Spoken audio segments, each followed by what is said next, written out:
Hi, my name's Cole Beach. I head up Edge Ministries, and a few people have asked me to record a vivid dream I had last night on the 14th of March.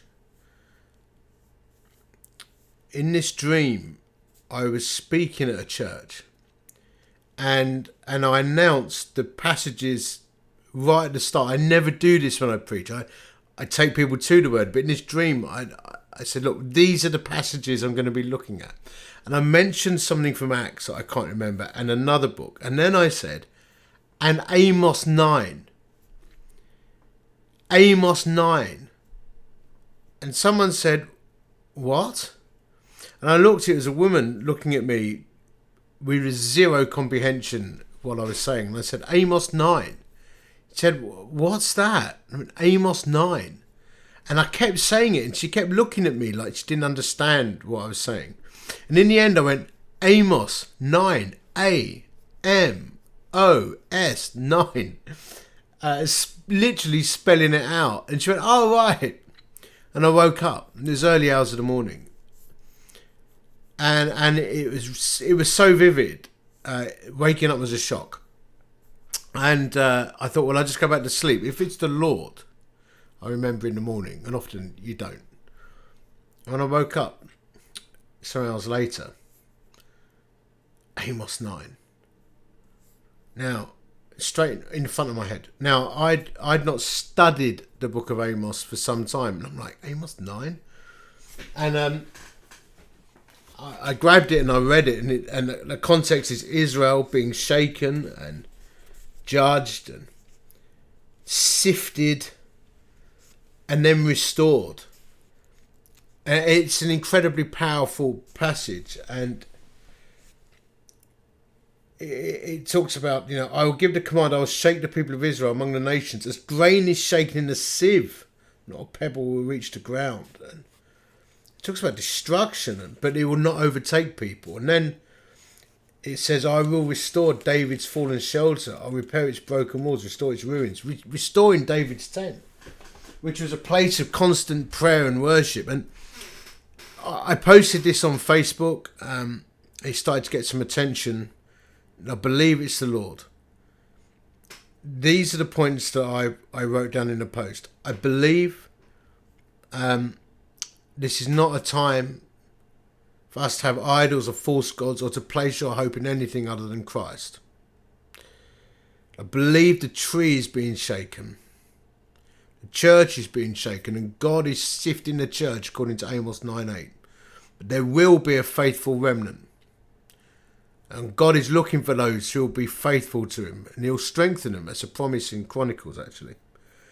And I believe we're going to see new robust communities emerge of 24/7 mission and prayer and worship, the restoration of David's tent, 21st century monasticism, Amos 9:11, of places of worship and hospitality and justice and kindness to the poor and intercession where the fire of God is experienced too, like dynamic communities of Christ at the centre.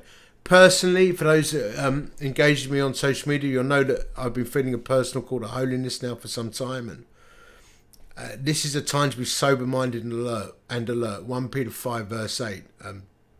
Whatever that means for you, for me that's meant a whole bunch of stuff around making sure my life is pure and clean before the Lord.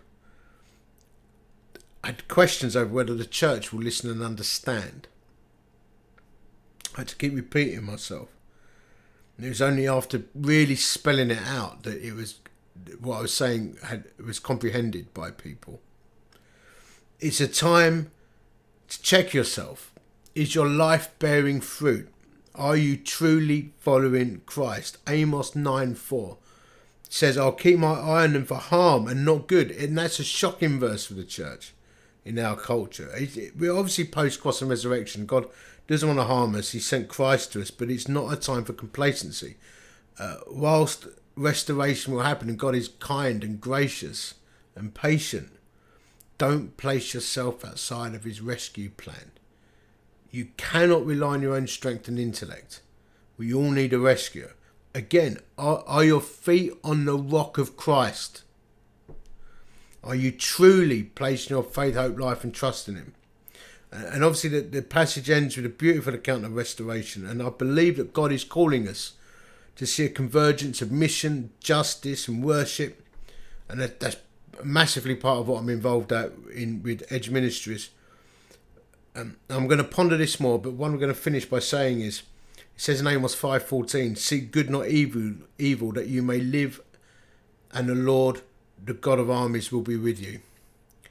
Seek good not evil that you may live, and the Lord, the God of armies, will be with you. This is time to get on a narrow path, make a level path for your feet and stop faffing about.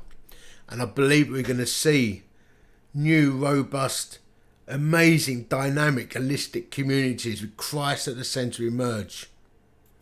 If we have the courage to pursue what God is calling us to do and make the necessary changes, see the Reformation come, which precedes a revival. God bless you. Thanks for listening.